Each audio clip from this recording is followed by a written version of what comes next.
Hello everybody, welcome to Quality Sewing and Vacuums. How do I today? My name is Andrea and I have some really fun things that we're going to do today. If you can see behind me, I've got this really cool parrot. Oh, maybe I should go the other way. That was Collage Quilted. Oh, there she is, Polly the parrot right here. Right in the middle here is this applique technique for piecing together all these beautiful colors to make this parrot. And then these flowers around here are some flowers that have been fussy cut out from some cafe fabric to surround Polly the parrot. So we're going to talk about the techniques that were used to make that parrot and the tools that were used in it as well that will make it so easy and really, really fun to do this piecing. Okay, we're going to go down here to my first tool. I'm going to move this over right here. This is my light box, and I just changed I just barely touched it. That was awesome. You can see I've got the Caterpillar Glow right here. It is the 16 by 12, and just by touching it right here, I can change all of the settings. Look at that. On top of it, I do have this flexible self-healing grid, which makes cutting such a breeze, like for quilting and things. But today we're going to focus on our applique, our crazy cutting. What I really love about this is, I'm going to put this underneath here. This is the book that Polly the Parrot came out of, and it's called Collage Quilter by Emily Taylor, and it has the most beautiful designs inside of it, which Polly came out of. But really what this book talks about is the techniques of how to collage quilt, because she just has a couple of ideas of like the Polly, let's see, and this teacup on the back here, which I am going to be kind of demoing today.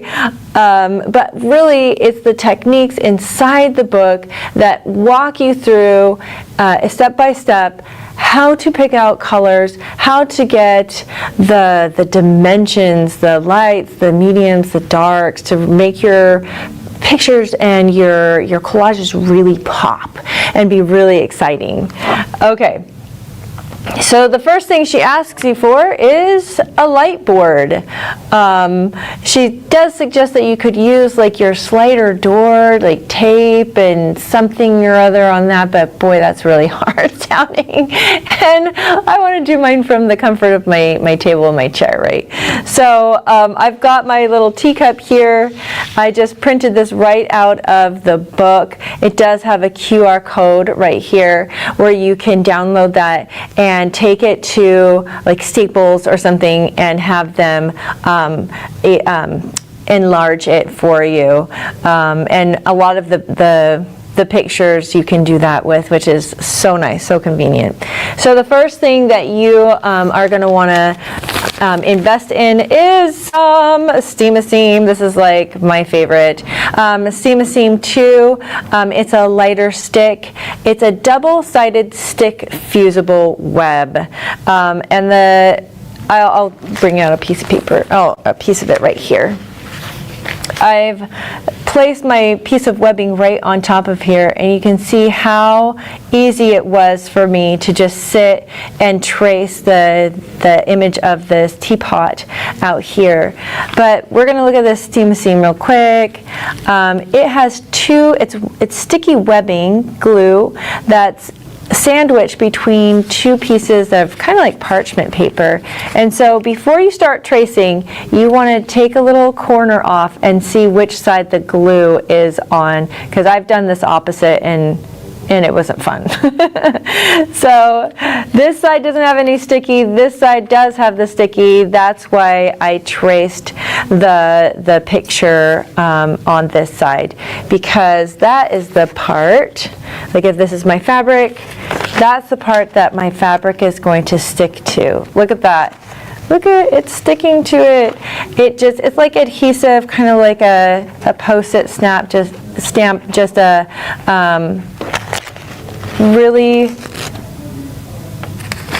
really temporary stick, just as you're putting your pieces down for your applique. Okay, so in the book, she talks you through, you want to get your picture out here, and you're going to lay down your steam-a-seam, and you're going to trace out your image. Now this is just the outer image because I want to respect Emily and her copyright there, so I didn't want to go into too much detail, but you can see as I printed this out, or I copied it out, it has little spots that are darker and shaded right here.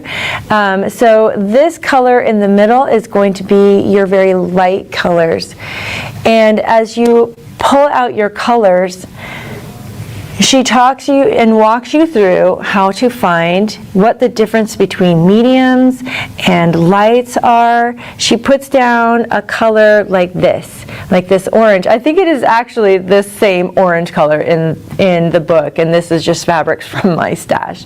So she says, take a fabric and then put a lighter color down, and that you can see that this is definitely a medium and this is definitely a light.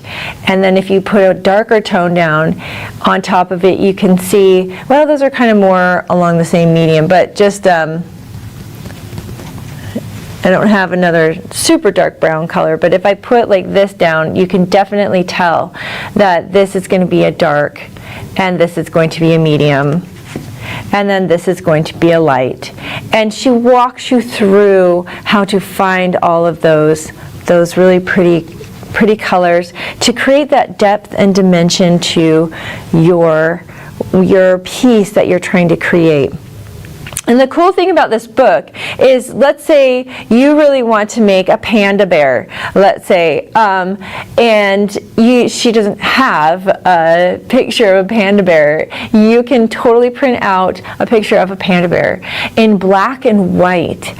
And in that black and white, you'll be able to distinguish the darks from the mediums and the lights. And she walks you through, okay, this is what you do, and this is how you trace them.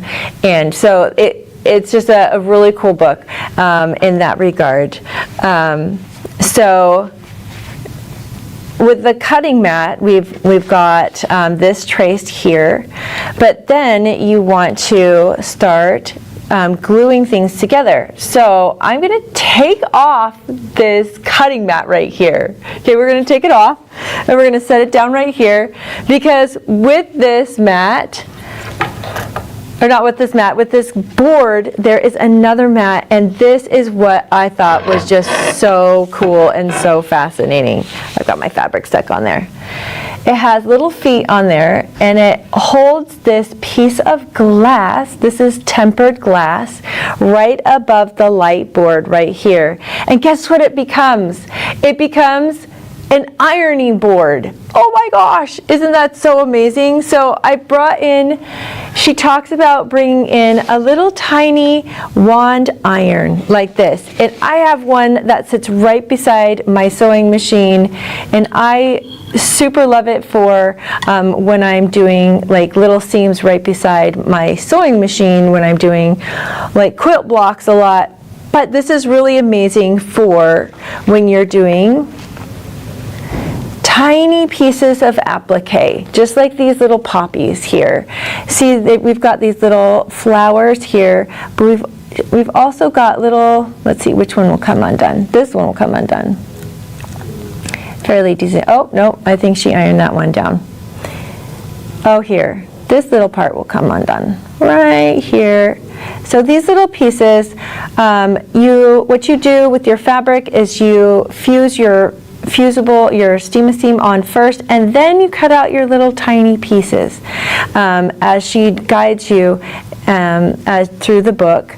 And if you want to just kind of temporarily put things down like that, you can take your iron and you can give it a little spot heat right there, and it will kind of act like a tack with a pin, and it's going to hold it down just a little bit, just enough so it doesn't shift around, because sometimes even with the sticky, if you bump it just a little bit, sometimes these little pieces can shift a little bit.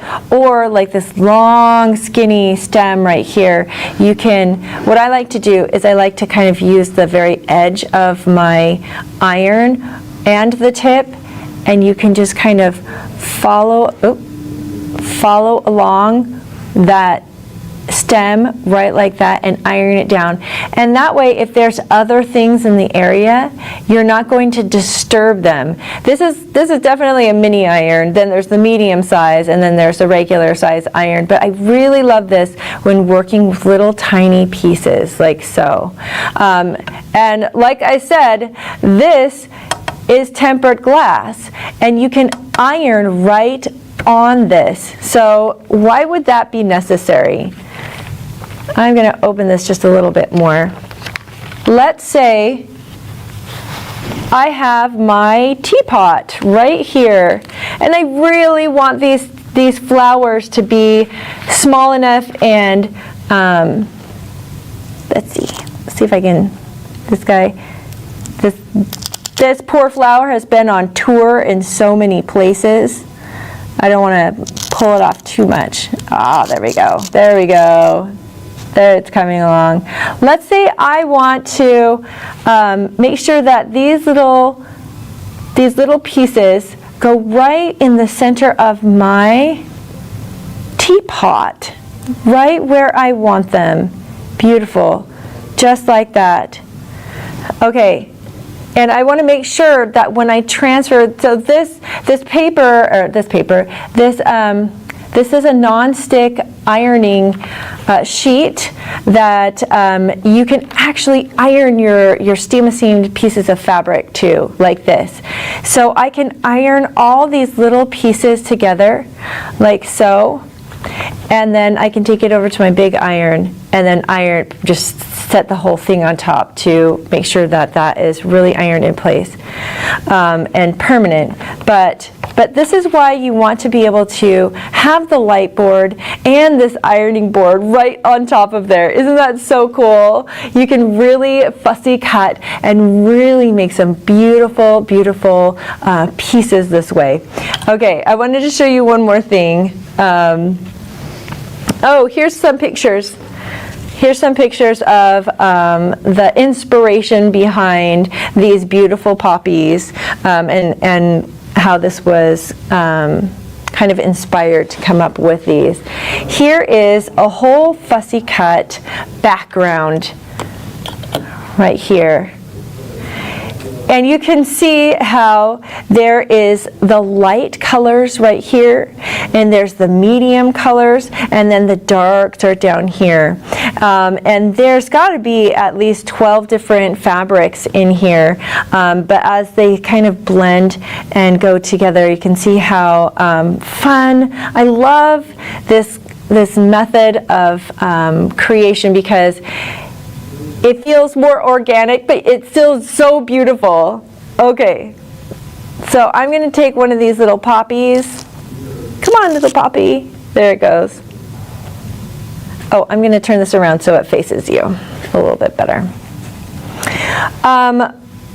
One thing Iola made this little piece, and when she was studying this, she found this idea to put all the backdrop collage together like this, put all your chunky random pieces like this, and to take a small piece of organza, just one sheet, and when you put that over the top of it, it kind of makes all of those raw edges soften a lot. And when I put this poppy over the top, you can see just how much it softens. We'll get that little stem right in there. There we go. You can see how it softens all of this backdrop. So the poppy itself is going to come out and really pop out of that background right there. How beautiful is that? And then there's that little purple flower in there too. So these are the techniques that you're going to learn inside of the Collage Quilter. These are the tools that are going to really make your journey with these beautiful, beautiful appliques just come to life and be beautiful. And keep in mind, you can do whatever you want. If you have a picture of your dog and you want to do a beautiful collage of your dog, you can. And the caterpillar is what I really love, is my tool of choice to help me as I am creating these collages. Thank you, Betsy, for your comment there. So you're going to want your mini iron for those little teeny tiny spots, and like I just keep this right beside my sewing machine at home anyways, and a wool mat too. But you've got your glass sheet right here. Oh, I did want to show you one cool technique that we figured out the other day.